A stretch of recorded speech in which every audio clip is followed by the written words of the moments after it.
Mondays through Fridays, 3:30 to 4:30 p.m. in the newsroom. You can't afford to miss it. You can't afford to miss it. That is the dictum. You're welcome to In the Newsroom, the program where we treat national issues very dispassionately and professionally. Today we have three important topics to talk about. We will start from 2.9 trillion electricity intervention. Should Nigeria reverse 9-year-old privatization? The second topic is federal government goes tough on crude oil theft to rescue economy.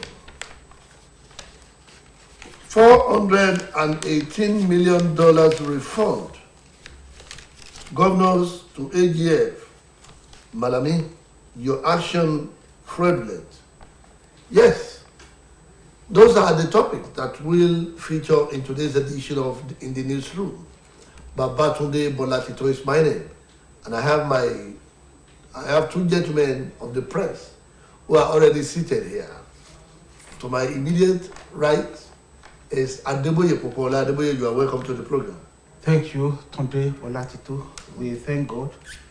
We are here again on the newsroom in the newsroom program. Muhyiddin Adeleke is also here. Muhyiddin, you are welcome to the program. I'm glad to be here, and Yes. I say good afternoon to viewers. His age has really dropped from what it is to younger one. Yes. You look so young now that he's back from Saudi Arabia. Don't let us mention the age before. Yes. There is magic in going I to don't Mecca. know whether you have changed professional. Maybe you are now in the medical line. No, You see MRI, From what the magnetic, from what the resonance psychologist imaging because to physiognomy, determine people's age. from what the psychologist because physiognomy, what can see that you are looking ready. without using any medical equipment No. or facility. It's all right. It's all right. It is absolute and I hope with ocular. I hope you are not adding that observation. to what we are discussing today. Let's go straight. Yeah, let's go straight to the topic. The first topic, 2.9 trillion naira electricity intervention. Should Nigeria reverse 9-year-old privatization? Yes, this topic is against the background of the fact that only about 1 or 2 days ago, there was a total blackout in the whole of Nigeria, owing to some challenges that are surmountable, which should have been surmounted before now. But thank God, electricity is back. And we know that Nigeria lost a lot. In fact, in a situation where people lose, where there's no light in the state or country for some hours, there will be a lot of economic losses. Of course. Now, should Nigeria go back to the 9-year-old, should they go back on the 9-year-old privatization, because it's like privatization of electricity in this country has not changed anything. Waiting. Let's say good afternoon once again to viewers at home, and I want to say without mincing words that we have to take a look at the whole exercise, how it was conducted in the first instance. In the first instance, those who bidded to be so considered for concession, those who bidded to buy and partake in privatization projects, who are those people? What was their pedigree at the outset? Did they have enough fund, the war chest, to fund the sector? Concessioning such a very vital sector of national life to individuals was even criminal in the first instance. It was not a well thought out plan at the outset. And those who really considered that option, that path, inglorious path to tread, they were not, they didn't do justice, or I would like to say they didn't, they were not fair to the Nigerian citizen, the citizenry in the first instance. If you consider the fact that the world is a global village and virtually every sector of national life is linked to energy, electricity today. When we remove electricity from our life, nothing will work. Nothing will work today. Here we are on a TV station that can not do anything without being powered. Yes. And those watching us at home too, they hardly can, in fact, nobody can hardly survive these days without electricity. Yeah. When you are at home and there's no electricity supply, the life is non-existent, and you want to say life is no longer short and brutish. It is even probably non-existent. So, but when these ideas, this idea was thought of, they were probably thinking they were going to do the nation any good. But unfortunately, they did not consider so many factors that will facilitate the success of the privatization. Whether they had an ulterior motive or not, nobody could say. In Nigeria of today, policies that are successful in other countries, when we borrowed the idea to this place, the policy will fail. Why? It is because here in Nigeria, you discover that we have not been lacking in the area of conceptualization of ideas, policies, and programs. We have never lacked. Even the military regimes that most of us consider to be aberration. Everybody knew when IBB was in the saddle, it came up with so many fine policies and programs. But I don't know whether the lacuna, comes to the open when it is time to implement. I don't know whether those who came up, who conceptualized all these programs had something like an ulterior motive. That is the problem. So if we are coming up with laws, statutes, and what have you, and we have ulterior motives, definitely such laws will not be binding at the end of the day. They will not be effective. They will not bring about the needed change, the desired change. So the problem, our problem is always in the area of maybe being faithful when we are coming up with ideas. If we are really faithful and we have the fear of the supreme being, whatever you call him, God is God. God is God. So if we have the fear of God at heart, by the time we are conceptualizing an idea or a policy or a program, then all we need to do is to say, okay, if there is, definitely the implementation must be faithfully executed. So let's just hope that now, I don't know whether the law signed then. I'm not, a learned person. I don't know whether the agreement signed then was binding for life. I don't know.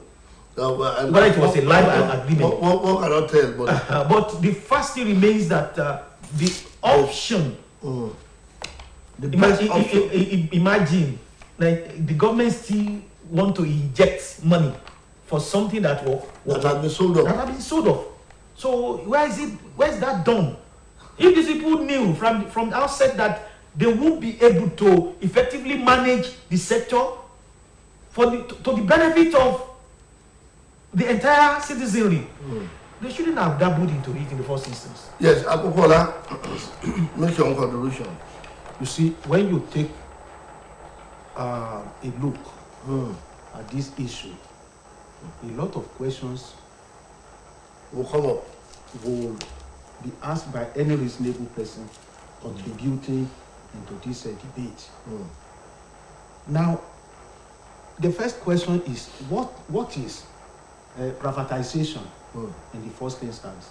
What is privatization? Does privatization means that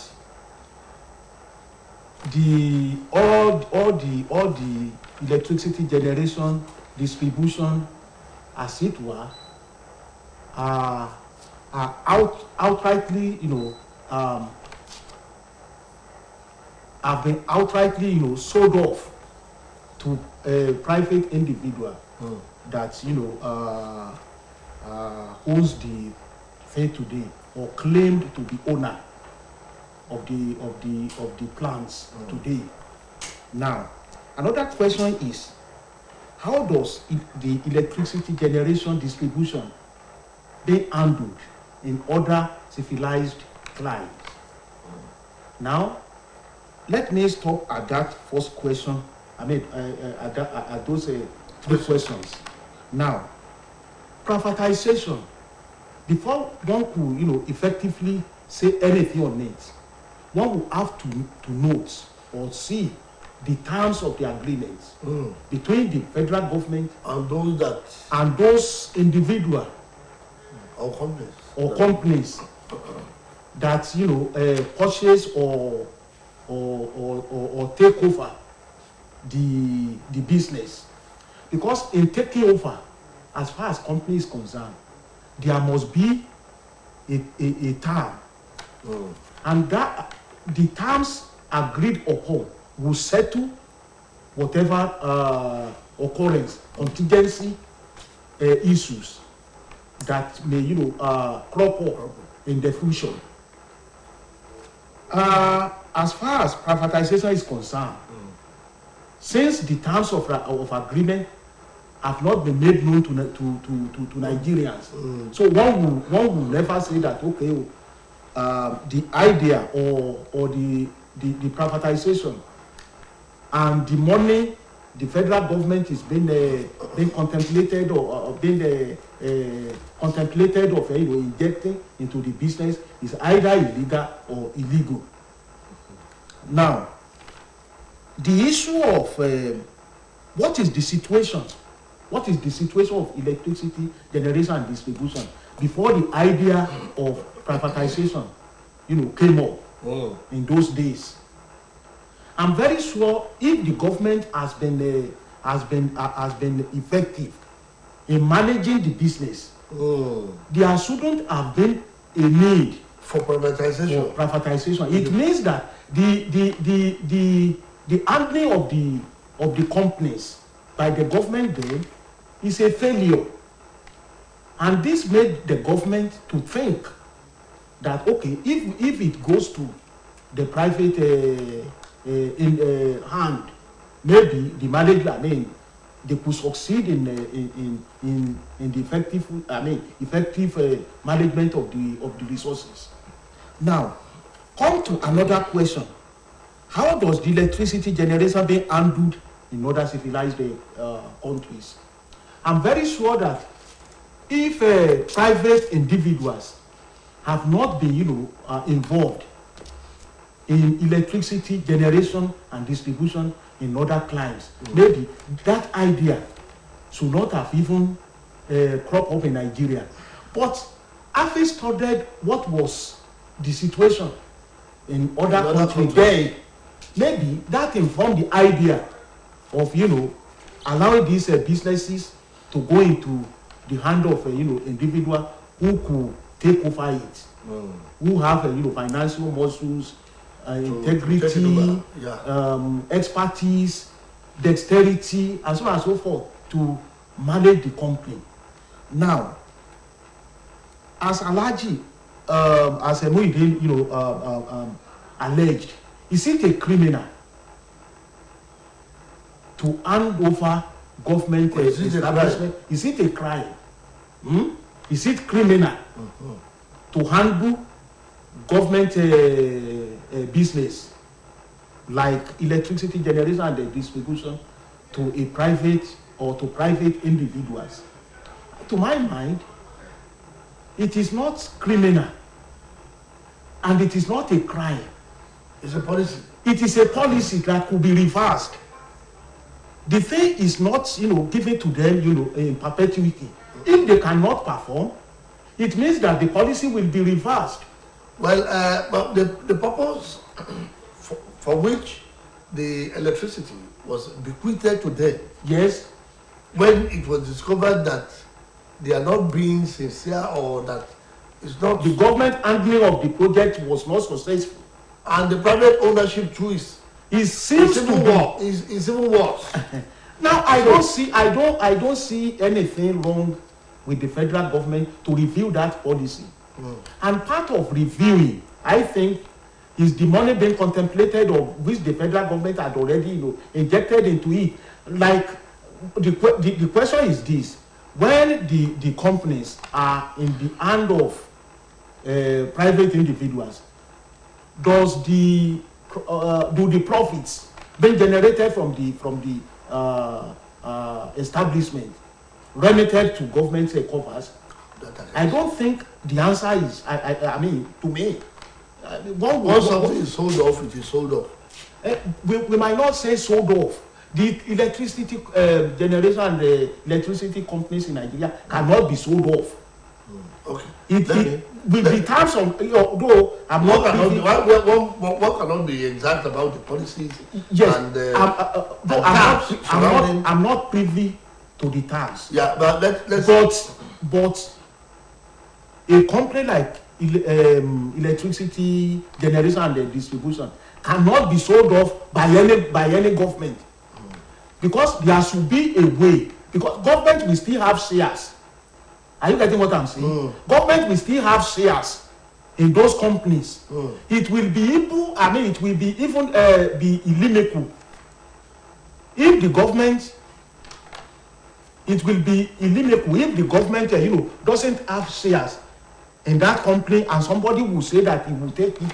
He will take over the business.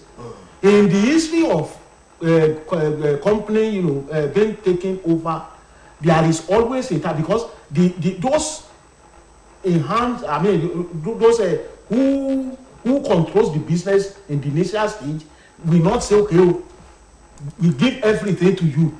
Okay. There should be a way through which the owner of the will still be in charge one way or the other. One way or the other. Okay, yes, thank you very much. Before we go on the program, you see, electricity in Nigeria has bore a lot of names.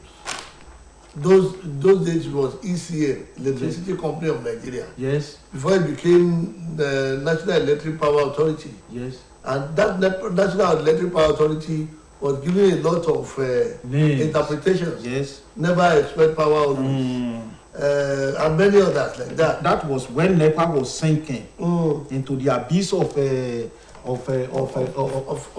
failure, negligence.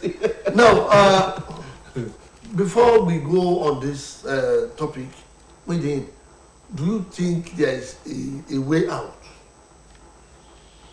Yes. Because there's if no you look at smaller countries, even within Nigeria, I know of a community that generates electricity. And it has never failed since it started. I think the idea, the privatization idea, was shrouded in some Secrecy. shady deals, and that was the beginning. That was the bane of the sector. Those people who probably put themselves forward had the capacity, the technical know-how, the financial muscle in the first instance. Imagine Nigerian government injecting about 1.7 trillion naira. 1.7 trillion naira in the sector 3 years after the privatization. Why is it done? And the discourse, it has come to naught. the discourse, recently there was a problem when it came to the open that the discourse were owing banks the sum of 861 billion naira, and that led to the takeover of 4 of the utility firms recently. It was in the public domain. So I think the whole exercise was a farce. It was a ruse, and the truth did not come out at the outset. At least Nigerians never knew how the idea came about and whether those who probably distributed the discourse among themselves were really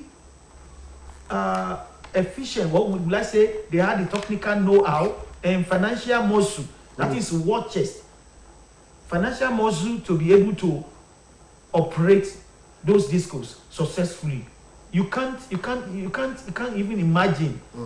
Those people, they were, I'm sorry to say this, many of them, they were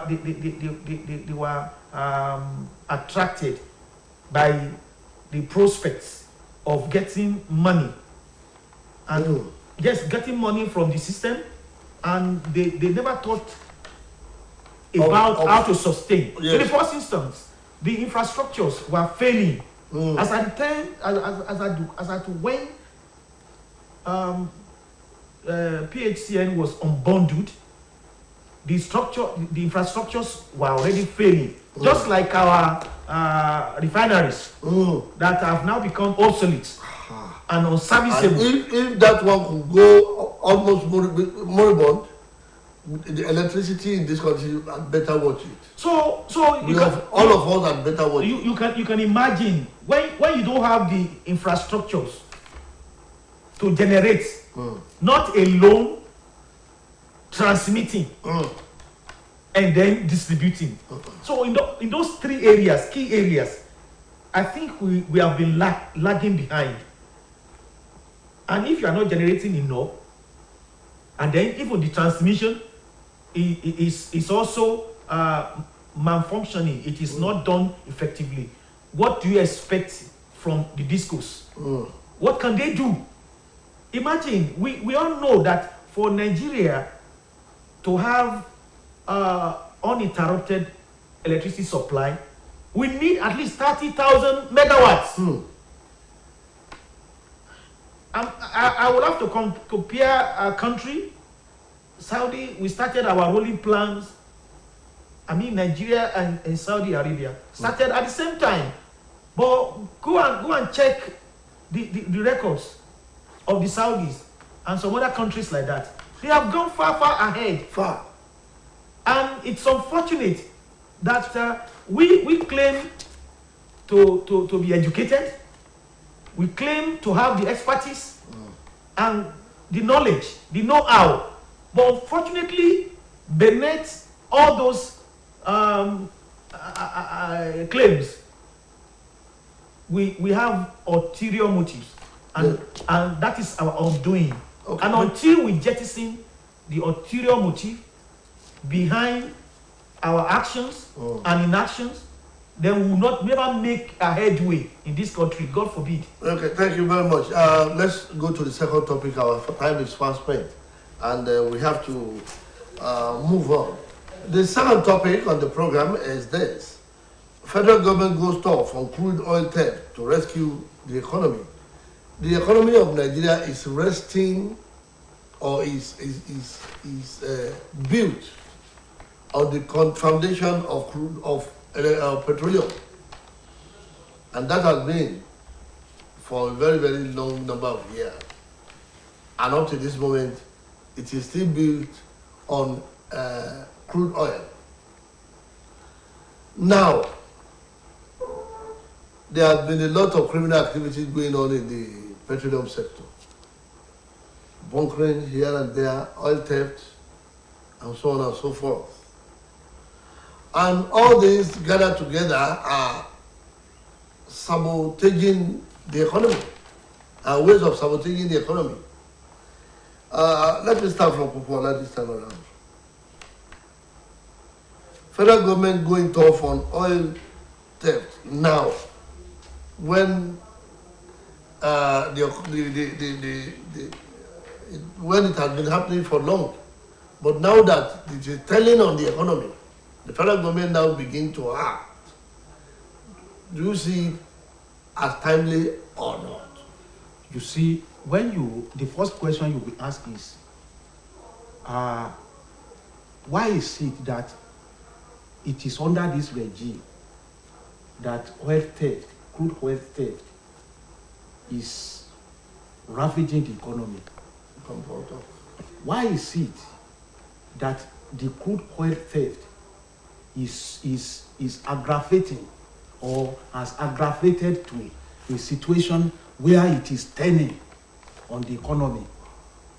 You will see that over the years, there have been series of oil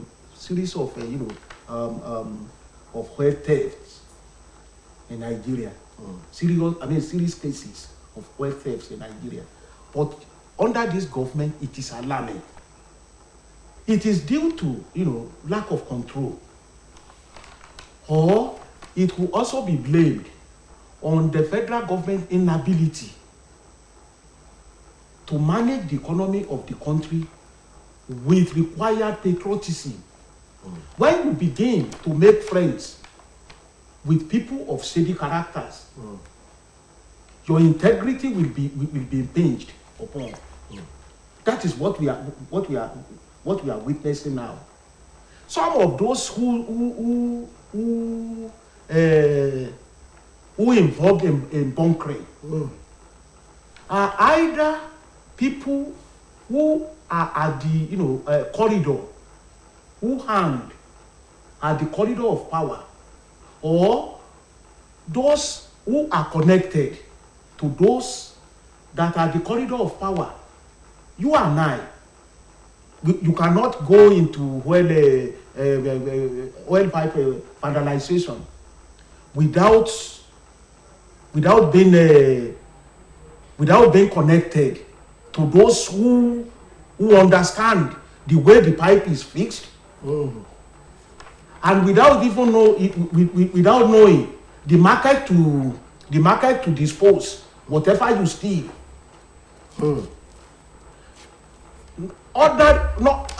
Ordinary people cannot could not start stealing crude oil, because where will you sell it? I don't know where the market where crude oil is. We are still talking about crude oil. Yes. There are a lot of illegal refineries in the country. The government has come out to say that. Look, let me tell you, that issue of illegal refineries, it shows that our government lacks knowledge.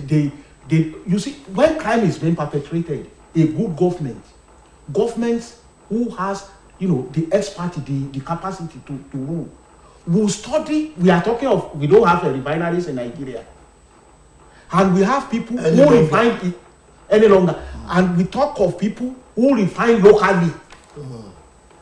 Without that, whatever they refine, without the damaging the vehicles.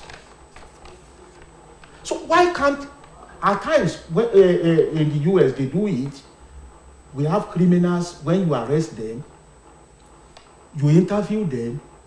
If there is anything to take from their statements, you make use of it. Why can't we use their technology, the technology of criminals, to build low profile refineries? If we have one in Osogbo, 2 in Maiduguri, 3 in Ibadan, of those small refineries, will it? I mean, shall we be taking our crude oil to other countries to refine? And the money being wasted on this on illegal fishing, I mean, invisible oil importers. Shall we not be using that money on other projects? I want you to contribute now. The federal government says it is coming hard on crude oil thieves, as it were. But the federal government will just make a statement and you will discover that there is no arrest, there's nothing like that, and the crime will continue. Yes, first I like to say that there's a dictum that you can't eat your cake And have it. at the same time. I think everything borders on our desire, or will I say the political will to enforce law. I want to correct one impression. Oil theft is not new, and it's an activity that had started for decades. So it's not even peculiar to this government. It has started It is a long not. time ago. And if you take a look at statistics, It aggravates. please let me make my. It's bound to aggravate, especially when nobody is being punished. When they say oil bunkering, what is meant by oil bunkering? Some people even call illegal oil bunkering. Bunkering is illegal already. Already. How would you say illegal oil bunkering? If it now become illegal, I think then it is illegality over illegality. I think when you see when you see a physically challenged and you are accusing him or her of standing in a crooked way, the person will tell you you are only looking at the top. Check the beneath. You'll be able to see that what probably looked crooked upstairs was caused by something. The foundations exactly. of what the structure will. I think it is the problem of oil theft is legendary. It is something that has been with us. A lot of people are making business from it. Even it involves the high up there, and the mighty. Exactly. People of high profile. And it's either you sink or you swim. So they know it. Those who engage in it know that it is a very dangerous business. They are ready to lay their life. If they end their lives in the process, they are okay with that. I think government will have to take the bull by the horn. In the first instance, the government must walk the talk. If government is really sincere about tackling the menace, it is a problem, a fundamental one. It is now that the government realizes the fact that it is undermining the survival of the nation. Yes. That's why, and the government cannot really dip its hands. When government was dipping its hands in the vaults and getting money, government will not care. But now that it is becoming The little rabbit that comes in and eats, goes away, comes in, before you know it, the whole barn, the silos is already empty if they are not careful. Yeah. So I think it has to do with the fact that from time, successive administration had been paying lip service to this particular dangerous trend. It is inimical to the development of economy, to the economy of the nation. And it is now that the government can no longer have enough money to dip its hands in. That government is coming out with this. For government to be able to come out and be able to succeed in this onerous task, government must have that political will and be ready to punish those that are involved, whether they are people of people of timber and caliber. They just have to be punished. The law must apply. Yeah, thank you very much. That is just it. Yes, we go to the last topic on the program. And that topic is $418 million refund of the Paris Club loan. Governors to AGF, Malami, your action fraudulent. Now, there has been a raging controversy between the Governors Forum and the Minister of Justice over the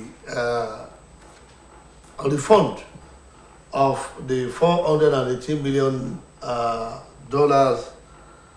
Paris Club to Nigeria, the Paris fund loan to Nigeria. The minister is saying it's time to pay. The governors are saying he only wants to pay the contractors and not directly to the Paris Club.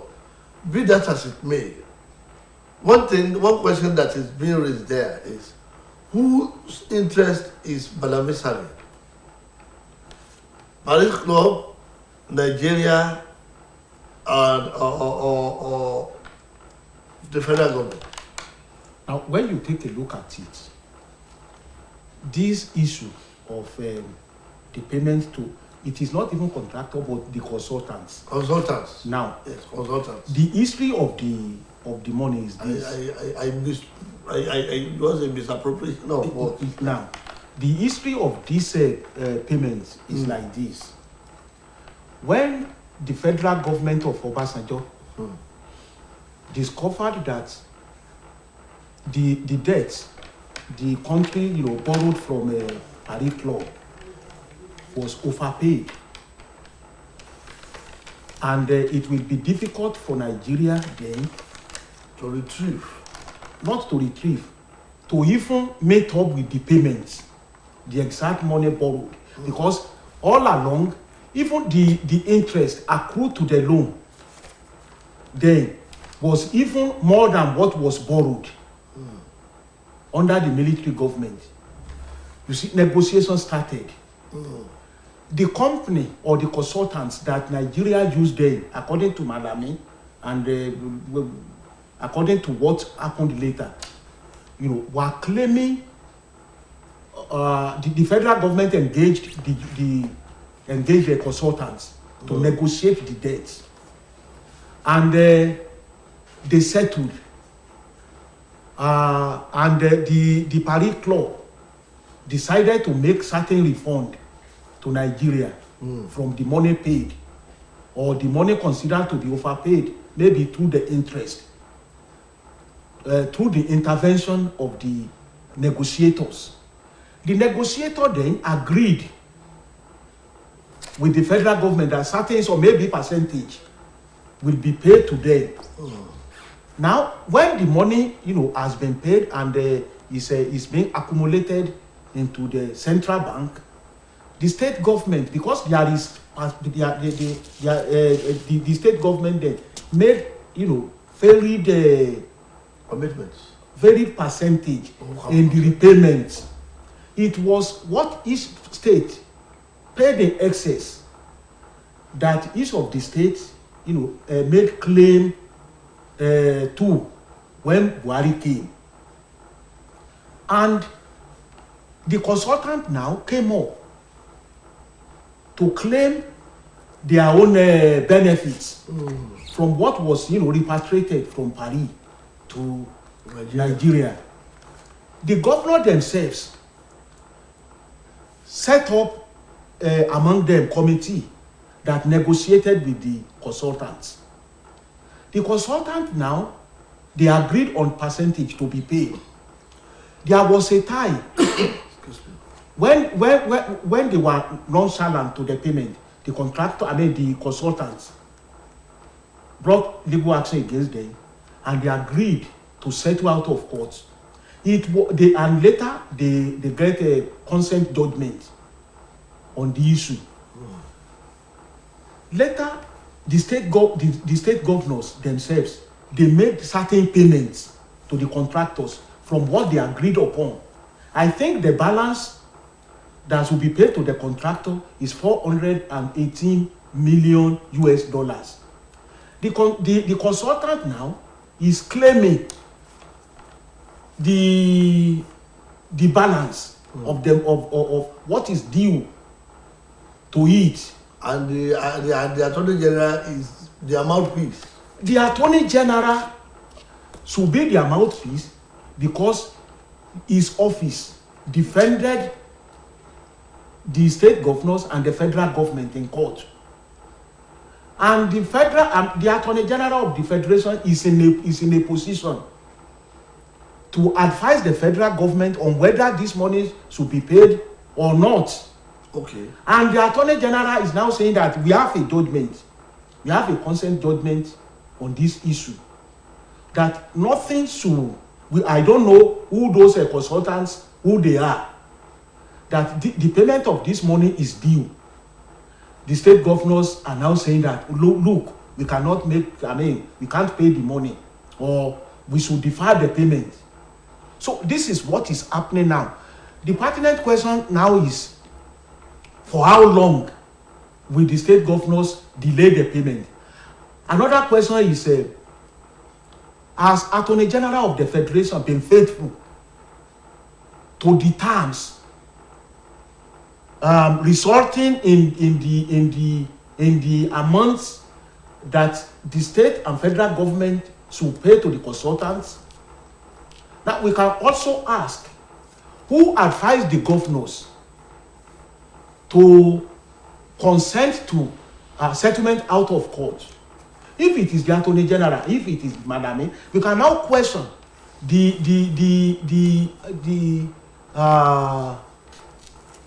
quality or the genuineness of the advice. Now, the legality of the advice given to them. Let me go to Muideen. Muideen, you see, this matter is getting hotter and hotter by the day. If you happen to see either of the two parties, the Attorney General and the Governor, how will you advise them on this matter? In the first instance, the whole arrangement is shrouded in mystery. And until the apex court in the land adjudicates in the matter, we might not be able to. Many of us that are commenting from the sidelines, we probably know nothing or little or nothing about this case, except those who are in the center of the crisis. The governors know. The Attorney General of the Federation know. What the Governors Forum is saying now is that Malami should be on the side of the governors, not necessarily on the side of the consultants. And his action is being viewed as personal and self-serving. So that is just the matter. The governors, they don't have enough money, and they believe if $418 million is removed from the refund, then there's a problem there. I think the case is before the Supreme Court, and we rather allow the apex court in the land to adjudicate on this matter for us to know where we are going. At the end of the day, if the Supreme Court says the consultants deserves to be paid $418 million as consultancy fee, then the governors might have no choice than to abide by the judgment. But if at the end of the day Malami loses out, then the governors will have been vindicated, and by the fact that he has been accused of backing on self-serving projects, which is unfortunate. In fact, the Ulabalu shouldn't have been, if we believe in the rule of law. If we believe in the rule of law, we make the law, but the law is supreme. Yeah. So if the law is supreme, then that means we must all subject ourselves to the dictate of the law. And we should not be commenting. What I mean is the governor should not be making noise. And Malami too should not be seen to be embarking on self-serving what do we call mission. It is a mission that is being viewed from the governor's quarters very strongly. But while awaiting the judgment of the Supreme Court on this matter, the two of them are still spitting fire here and there. And any matter that is before the court, one will expect that they keep quiet and allow the court to have its way. That is the reason I don't really understand Malami. Because Malami is advising the president to make the payment while the matter is pending in court. Now, why did the people go to court? Is it not on the issue of the payment? Already, some people are saying it's because this government is going by May 2023, and that he wants the money paid for whatever reason. Now, if the matter is best known to him, if the matter is pending before the court of competent jurisdiction, even Supreme Court for that matter, I wouldn't know the specific interest of the Malame, that Malame has in the payment of the money. So you see, that one baffles me, because I know that these people are the governor. When the matter was at the lower court, they told the court that let us make a settlement out of court, and they agreed on the terms of which the money will be paid, and they obtained consent judgment. What even the issue that arose that took the parties in the case to the Supreme Court? In fact, I don't know, because if on free volition the governors forum agreed that this money we are going to pay, only what they could appeal against is the terms of payment. The payment, the amount to be paid, will never be part of dispute again in whatever court. But the terms of payment could be renegotiated upon. That is the way I look at it. The bone of contention here is the consultants. The consultants want to be paid. And they cannot be. But Malami seems to have become the advocate of quick payments, of instant payment. Yes. Malami is wrong. Because if the two of us agreed that, I owe you, but I can't make this payment now. I can pay later, instrumentally or whatever. Even if we had agreed before that certain sum will be paying at a specific period, if I can't make the demand or the payment, we could still renegotiate for the amount to be paid. So, Malame now, I think is being tried. I don't know. I don't want to. Well, if you want to quote the governors now, the governors have been credited with a particular position. The forum set up, that is governors forum, set up a committee comprising the chairman, the governor of Ekiti State, Yes. the vice chairman, the governor of Ondo State, the governor of Plateau, the governor of Nasarawa, and the governor of Ebonyi to interface with the committee set up by Mr. President to review the matter. But the position of the governors forum is clear and unequivocal. Although this matter is sub judice, and we are very reluctant to get the way of a matter that is still being pursued in the court, we are constrained by the manner in which the honorable attorney has been going around various media houses and purporting to create the impression that this is a liability to which governor had committed themselves to and agreed to, even though he's very much aware that that is not the case. That means something is still because fishy. you see the mystery, the position of Attorney General. I mean, quoting. I mean, what he said that I hold is that okay, even the governors forum themselves. I mean, it said, had made payments Before now. That is, paid parts of the sum. And there is one thing that once you have made payments, if you are accused of owing somebody and you made payments of that purported loan, from the purported loan, you cannot go back now and say that I don't owe you.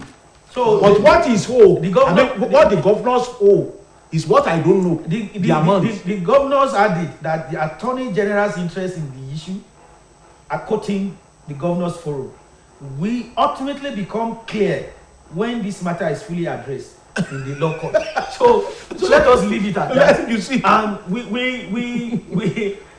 the more we look, the less we see. That is, you see, that confusion. amount is humongous. $418 million US is humongous. And it is this Attorney General. It is this Attorney General that advised the governors forum to go and settle out of court. Are you getting what I'm saying? He consent. But the case is back in court now. It is definitely, And the Supreme Court for that matter. excuse me, the governors forum should have seen something to contest. To contend or to contest. As far as The sum is the payment agreement is concerned. So what until those who touch it will feel it. Yes. people by God, people feel the exact way. As far as Thank you this very case much, is gentlemen concerned. of the press. It is on this note that we shall be calling it a day on today's edition of In the Newsroom. I want to thank the duo of Muideen Adeleke and Adeboye Popola, who have done justice to all the three topics that we brought today. On behalf of the executive producer of the program, Akiola Wolabi, and the producer, Oladayola Lepekun, I thank both of you, and I thank those who have made this program a success. Special thanks to my producer, Deborah Adewuyi. Thank you so much. Babatunde Bolatito is my name. See you next week on the program.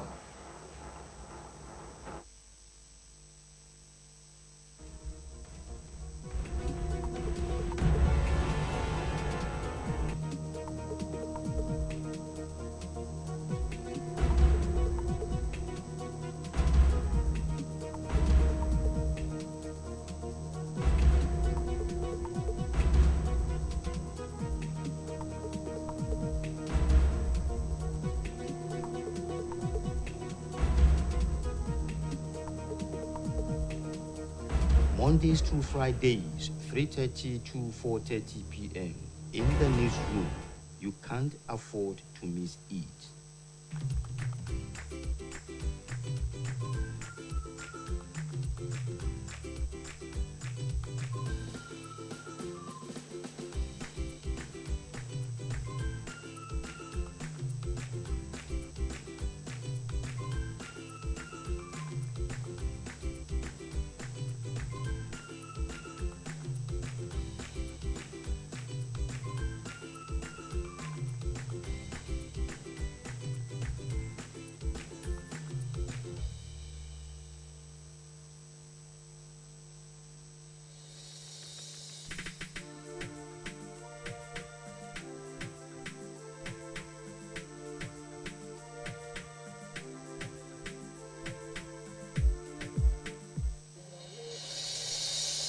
ṣe dà dọ̀tí sójú pópó, ìdọ̀tí sínú kọ́tà, ẹ má ṣe dà dọ̀tí sójú afárá, ìdọ̀tí sínú rívà, ẹ má ṣe dà dọ̀tí sílé onílé, ìdọ̀tí sójú títì, ẹ má ṣe dà dọ̀tí sójú àgbàrá.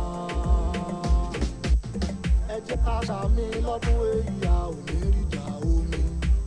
Ẹ jẹ́ ká ṣàmì lọ́dún èyí a ò ní rí ìjà omi. Àfọwọ́fà ló pọnú ṣẹlẹ̀ oníyàlé. Àwọn tó kàn ló mọ̀ lọ́lá Olúwa ibi òní kan wá.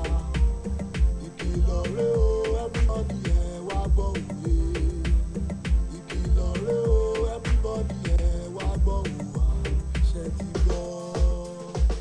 Ẹ má ṣe dà dọ̀tí sójú pópó, ìdọ̀tí sínú kọ́tà, ẹ má ṣe dà dọ̀tí sójú afárá, ìdọ̀tí sínú rívà, ẹ má ṣe dà dọ̀tí sílé onílé, ìdọ̀tí sójú títì, ẹ má ṣe dà dọ̀tí sójú àgbàrá.